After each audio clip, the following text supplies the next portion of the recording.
Ito guys, ituturo ko kayo sa bahay namin. Actually, bahay ito ng asawa ko. Yan. Sampayan.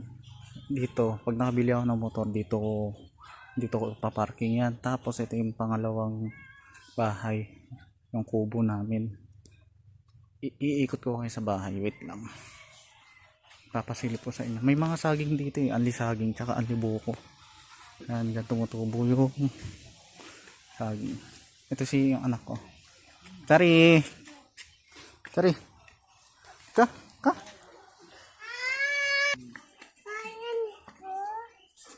Yung anak ko.